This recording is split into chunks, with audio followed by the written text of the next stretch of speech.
कोई सबसे बड़े वरुण धवन, कार्तिक आर्यन जो सबसे बड़े मॉडल कहे जाते हैं टाइगर श्रॉफ, वो नहीं आते इस पिक्चर में काम करने के लिए। क्यों? क्योंकि उनको लगता है कि उनके जो साले हैं अब्दुल, जो दिन में 5 बार कुत्तों की तरह चिकरता है, फिर वो इनसे नाराज हो जाएंगे, फिर इनकी टीआरपी कम हो जाएगी, फिर इनके इसका मतलब दिख रहा है कि सलमान खान की अम्मी का भी हलाला पाकिस्तान में हुआ है, और करने वाला या तो सईद अफरीदी होगा, या इमरान खान का बाप होगा, या शहबाज शरीफ होगा। और बुरखे वाली जो कह रही थी हाँ तौबा खाम नहीं मेरा बेटा था, राशन के लाइन से बुरखा वाली को फुर्सत हुआ है कभी भारत में? ये कैसे खाम नहीं इसका बेटा हो गया? भारत में लगातार बढ़ते लव जिहाद के केसेस, लेकिन इसी भारत में कुछ लोग ऐसे हैं जो ये कह देते हैं कि भारत में साल भर में सिर्फ 8 से 10 जो है लव जिहाद के केसेस आते हैं। हमारे साथ कई ऐसे लोग हैं, हिंदू रक्षा दल से हैं भैया हमारे साथ में, शिवम है।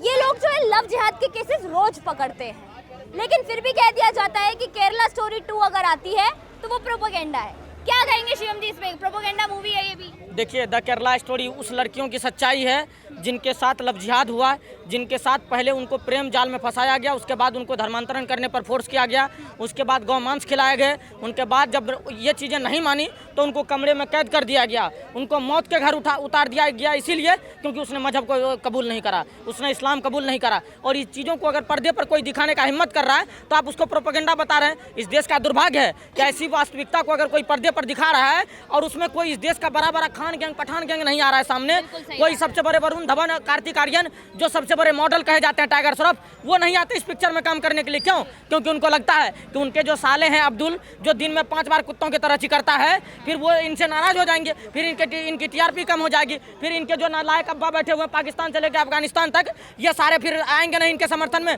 तो ये सारे पक्ष में बोलेंगे कैसे? इन सारे लोग पक्ष में चलेंगे कैसे? तो वास्तविकता यह है कि द केरला स्टोरी आए, द कश्मीर फाइल्स आए, गौधरा कांड आए, या छत्रपति संभाजी महाराज पर कोई पिक्चर आए, मुजफ्फरपुर या पालघर के कोई साधु को मरते हुए नजर आए, तो इनको प्रोपेगेंडा लगता है। और मौलाना क्या कर रहा था? हलाला करवा करके वो जो झांगुर मौलाना कर रहा था, वो अपनी अम्मी का जिहाद करवा रहा था। क्या वो क्या करवा रहा था? बजरंगी भाईजान जैसे टेररिज्म को प्रमोट करने वाला पिक्चर इस देश में प्रेम की चीज़ों को बता रहा है, जो पाकिस्तान हर दूसरे दिन हमारे जवान को आंख दिखाता है, उसके लिए आप भाईजान बनने का प्रयास कर रहे हैं। इसका मतलब दिख रहा है कि सलमान खान की अम्मी का भी हलाला पाकिस्तान में हुआ है, और करने वाला या तो सईद अफरीदी होगा, या इमरान खान का बाप होगा, या शहबाज शरीफ होगा। नहीं, वो लोग ऐसा इसलिए करते हैं क्योंकि वो एक बात कहते हैं, मजहब नहीं सिखाता आपस में बैर रखना। खूब बढ़िया। मजहब कहता है गला काट देना।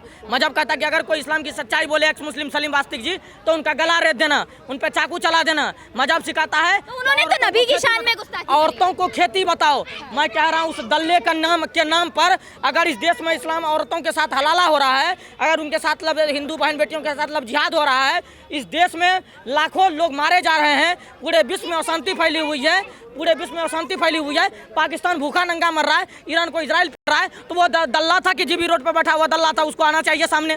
आज पूरा कौम जो महीना चल रहा है इसका, जिस महीने में ये कहता है कि हम जन्नत जाएंगे, इस महीने में तो इसको जहन्नुम पहुंचाने का प्रयास हो रहा है कि खामनई चले गया है जहन्नुम में। उसकी 72 खामनई जहन्नुम गया होगा, क्योंकि जो लड़ करके मरते हैं वो जन्नत जाते हैं, ऐसे इस्लाम के मौलाना ही कहते हैं। लेकिन खामनई तो बिना जिहाद किए हुए मर गया, वो तो कुत्ते के तरह बंकर में छिपा हुआ था, उसको मार दिया, मर गया, तो वो तो जन्नत नहीं हो गया होगा। और बुरखे वाली जो कह रही थी हाँ तौबा खाम नहीं मेरा बेटा था, राशन के लाइन से बुरखा वाली को फुर्सत हुआ है कभी भारत में? ये कैसे खाम नहीं इसका बेटा हो गया? जो कश्मीर में मर रहा है, जैसे लगता है उसका बाप मर गया ईरान में, तो अगर कश्मीर में मरने वालों का बाप ईरान में मर गया है, भारत और ईरान का कभी युद्ध होगा तो सोचिए ये आतंकवादी कौम भारत के लोग रक्षक रहेंगे या पाकिस्तान के ईरान के रक्षक रहेंगे? ये वो लोग हैं। कलमा का रिश्ता क्या बताएगा? कलमा का रिश्ता। और जब अफगानिस्तान पर तालिबानियों का कब्जा हो रहा था तब सलमा का रिश्ता था कि नहीं था? जब अफगानिस्तान को पाकिस्तान पड़ रहा है तब उसके साथ बलमा का रिश्ता है कि नहीं है? मतलब जब इस्लामी कौम को पड़े तब किसी का रिश्ता नहीं, और जब कोई काफिर इसके अम्मी खोदना शुरू कर दे तो इसका कलमे का रिश्ता आ जाता है। सलमा का भी रिश्ता रखा करो बीच बीच में, सलमा का रिश्ता कहाँ गायब हो जाता है? तो ईरान हो, बहरीन हो, लेबनान हो, जॉर्डन हो, सीरिया हो, कुवैत हो, कतर हो, ओमान हो, कहाँ है 56 नामर्द कौम? ये जो 56 नामर्द कौम के देश बने हुए थे, जो कहते थे कि जब हमारे कौम की बात आएगी तो हम सड़क पर उतर जाएंगे, ये किस बुरखा के अंदर छिप गए हैं? इनको आना चाहिए बाहर, इनको आना चाहिए बाहर कि नहीं आना चाहिए? मारे चले गए, पहले चले गए खाम नहीं, इनको बाहर आना चाहिए नहीं आना चाहिए? ये नहीं आएंगे। और ये मौलाना जो भारत में कहते थे दारुल इस्लाम करेंगे, गजवाए हिंद करेंगे, नहीं, सबसे पहले हम मौलाना से पूछिए। मौलाना जो कहता था कि हर दूसरे दिन शिवम मिश्रा मूवी में भी दिखाया गया है गजवाए हिंद। मैं कह रहा हूँ कि मौलाना को सिर्फ दम है कि शिवम मिश्रा पे फतवा जारी कर दे, मौलाना को दम है तो एक बार ट्रंप पे फतवा जारी करे, मौलाना को दम है तो एक बार नेतन्याहू पे फतवा जारी करे, मौलाना को दम है तो सऊदी अरब वाले पे फतवा जारी करे। मतलब मौलाना वहाँ क्या हो जाता है, वहाँ इसकी अम्मी 72 के पास चल जाती है टिकट काटने के लिए। मैं तो उस जाहिल औरतों से कहना चाहता हूँ जो इनके फेरा में हलाला करवाने पे तुली हुई है, वहाँ जाने के बाद भी इनको टिकट काटना है। मतलब मजा ले मौलाना और टिकट काटे ये हैं। ये प्रोपेगेंडा जैसी मूवी दिखाकर क्या साबित करना चाहते हैं? देखिए, वास्तविकता चीज़ों को अगर कोई प्रोपेगेंडा कह रहा है तो मैं कह रहा हूँ कि एगो फिल्म जो है दल्ला 786 भी बनना चाहिए ताकि पता चले कि उसकी सच्चाई क्या है। एगो पिक्चर हलाला पे भी बनाइए, एगो पिक्चर लव जिहाद पर भी बनाइए। तो लव जिहाद पर तो बना हुआ ही है, तो लव जिहाद पर बना तो इसकी इन लोगों की हालत खराब हो गई। तो इनको सोचिए कि एक बार चुसलाम 786 बन जाए तो क्या हालत होगा इनको सोचिए। मिश्रा ब्रदर, कल को अगर मान लो कि इंडिया के से युद्ध हो गया तो क्या ये कौम इंडिया का साथ देगी? नहीं, वो कहना चाह रहे हैं किसी इस्लामिक देश से अगर भारत का युद्ध हो जाए तो क्या ये कौम भारत का साथ देगी? सुनिए, सबसे पहला बात गलतफहमी हम दूर कर देते हैं आपका। इस्लामिक सिर्फ एक देश है जो पूर्ण रूप से शरिया को इम्प्लीमेंट कर चुका है, वो है अफगानिस्तान। बाकी सारे मुस्लिम कंट्री है जिसको आप 56 कंट्री कहते हैं। लेकिन ये जो मुस्लिम कंट्री है ये मुस्लिम कंट्री भी नहीं है, इनको आप नामर्द कंट्री कह सकते हैं। क्योंकि ईरान की अम्मी का जब हलाला होने लगा तो ये 55 तो चले गए बुरका के अंदर। इनको आना चाहिए। आज तो मैं कह रहा हूँ कि जिस देश में लगा, एक मिनट सुन लीजिए, आप उसने कतर में, जॉर्डन में, यूनान में, लेबनान में हमला कर दिया और लेबनान वाले चुप बैठे हुए हैं, लेबनान वाले मुंह बंद करके बैठे हुए हैं। मैं तो कहता हूँ कि जंग के मैदान में सब उतर जाओ, एक बार में ईरान को निपटा दो। ईरान जैसे जैसे निपटाया जा रहा है वैसे वैसे भारत के लोगों को मातम मनाने से अच्छा है कि खुशियां मनानी चाहिए। कम से कम एक आतंकवादी देश तो समाप्त हो रहा है, एक जिहादी देश तो समाप्त हो रहा है।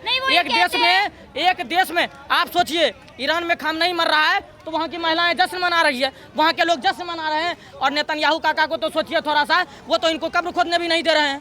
इनको बोल रहे हैं कि अगर इनका अंतिम संस्कार हुआ तो फिर जो अंतिम संस्कार करने जाएगा सबसे पहले जहन्नुम उसी को पहुंचाएंगे। तो सबसे पहले तो नेतन्याहू काका को पहले समेटना चाहिए।